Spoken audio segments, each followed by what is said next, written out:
गसाइगावआव इउपिपिएल दोलोनि दोलोआरि सावराय जथुम हाबाफारियाव बाहागो लादों आसामनि केबिनेट मिनिस्टार उरखाव ब्रह्म।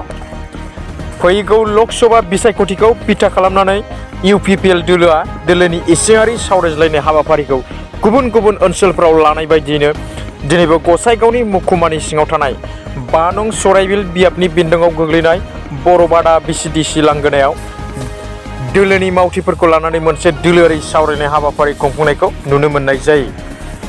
मख'नो गोनांदि बे हाबाफारियाव आसामनि केबिनेट मन्थ्रि उरखाव ब्रह्म बिथांखौबो बाहागो लानायखौ नुनो मोननाय जादों।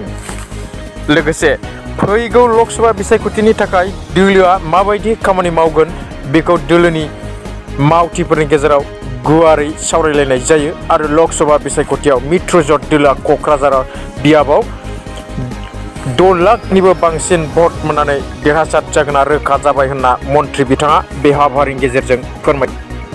বিজেপিয়ে অনাগত সময়ত নিজাববীয়া চৰকাৰ বনোৱাৰ যিটো সংকল্প সেইটোতো দলগতভাৱে চব ৰাজনৈতিক দলে ল'ব। ইয়াত ক'ব লগা একো নাই, চব দলৰে এটা ফ্ৰীডম আছে, এইটো গণতন্ত্ৰৰ ফ্ৰীডম আছে। সম্ভৱ হয় নে নহয় সেই সময়ত মানে ঠিক কৰা হ'ব। আৰু আমিও ক'ম ইউপিপিএলে নিজাববীয়াকৈ গভৰ্ণমেণ্ট বনাম 2025-ত। আৰু কোনোবা দলে যদি আমাৰ লগত মিলা মিছা হৈ পেলাই আকৌ ইলেকশ্যন খেলিব খোজে, তাত কিছুমান ফৰ্মুলা আহি যাব, কণ্ডিশ্যন আহি যাব, কথা বতৰা আহি যাব, সেই বুলি আমাৰ এলায়েন্সটো এলায়েন্সেই। ৰাষ্ট্ৰীয়কৃত দলবোৰৰ বিৰুদ্ধে এটা অভিযোগ আছে, তেওঁলোকে আঞ্চলিক দলবিলাকক গ্ৰাস কৰি লয়।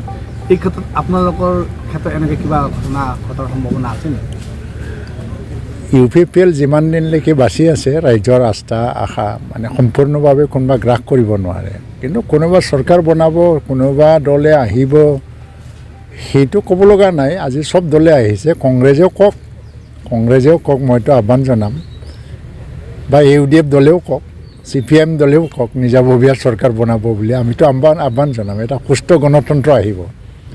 কিন্তু এতিয়া ৰাইজে চাই বস্তুটো যে এটা 6 শিডিউলত জিলা পৰিষদৰ দৰে এটা ঠাই মানে অট'নমাছ কাউন্সিল, তাতে ৰাজনীতিটো কি, কোন দলে মানে এই অঞ্চলৰ বাবে বেছি কাম কৰিব আৰু এটা শান্তি নিৰাপত্তাৰ যেটা প্ৰশ্ন জড়িত হৈ গ'ল।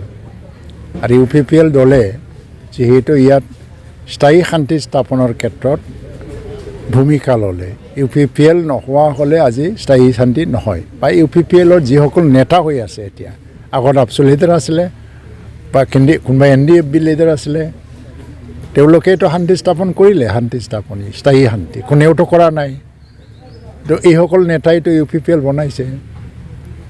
এতিয়া এইসকল নেতাক ইমান সোনকালে যে ৰাইজে এৰিব মই বিশ্বাস নকৰোঁ।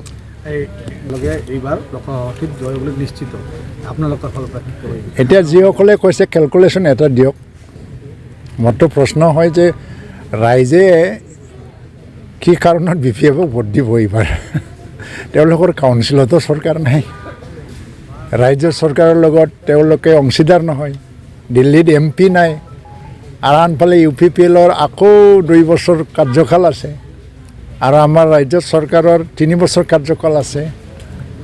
কেন্দ্ৰত আৰু এই আমাৰ 24-ৰ ইলেকশ্যন হ'ব গৈ আছে সোনকালে।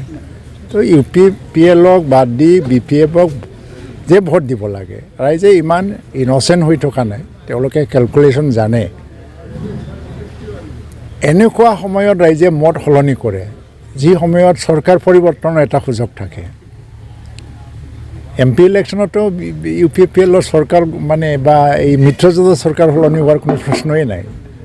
এই সময়ত ৰাইজে ইমান সোনকালে BPFক ভোট দিব কোনো কাৰণ মই দেখা নাই। যিসকলে কৈছে যে BPF জিকি আছে, অকল মহিলাৰীয়েতো কোৱা নাই, সংবাদ মাধ্যমৰ কেইজনমান এংকৰবিলাকো মানে এটা এনালাইচিছ দিবলৈ চেষ্টা কৰি আছে যে BPF শক্তিশালী হৈ আছে নেকি। এইটো এটা প্ৰক্সি ৱাৰ ইউপিপিএলৰ এগেইনষ্টত। সদায় BPFত যোগদান কৰাটোহে দেখে, ইউপিপিএলত যোগদান কৰাটো নেদেখে। যোগদান কাৰ্যসূচী নিৰ্বাচনৰ আগত এইটো হ'বই। আজি কংগ্ৰেছৰ মানুহ বিজেপিত গৈছে, বিজেপিৰ মানুহ কেইজনমান কংগ্ৰেছত গৈছে, এইবিলাক আৰু কি, এইটো এটা ইলেকশ্যন হ'বলৈ গৈ আছে। আৰু ইমান ডাঙৰ মঞ্চত এটা নাটক হ'ব গৈ আছে তাৰ আগততো ট্ৰায়েলটো হ'বই নহয় জানো এইবিলাক একো কথা নহয় ইউ পি পি এলৰ মানুহ কোনেও যোৱা নাই বি পি এফৰ মানুহ এটা সময়ত ক্ষমতাত নাহাৰ এটা হতাশাগ্ৰস্ত হৈ বি পি এফৰ মানুহকেইজনে বিজেপিত জইন কৰিছিলে আৰু ইউ পি পি এলতো দুই এজন আহিছিল সময়ত তেওঁলোকে কোনোবা বিজেপিৰ পৰা ঘূৰি আহিছে আৰু কেইজন মানে হয়তোবা আমাৰ লগত থাকিও মানে হয়তোবা তেওঁ খুব গুৰুত্ব পোৱা বুলি মানে এটা অনুভৱ হোৱা নাই বা হৈছে নোপোৱা বুলি তাৰ কাৰণে দুই এজন হয়তো ঘূৰি যাব পাৰে কিন্তু খাছ ইউ পি পি এলৰ মানুহ কোনোদিন ঘূৰি যোৱা নাই আৰু জাতি জনগোষ্ঠীক মই এটা আহ্বান জনাম যে যেতিয়ালৈকে শান্তি নাছিলে বি টি চিত শান্তি লাগে বুলি কৈ আছে আমি যে এটা ইমান ৰিস্ক লৈ পেলাই শান্তি স্থাপন কৰিলোঁ এতিয়া স্থায়ী হ'বলৈ গৈ আছে আৰু ইয়াত স্থায়ী শান্তিটো বিচাৰে নে নাই যদি বিচাৰে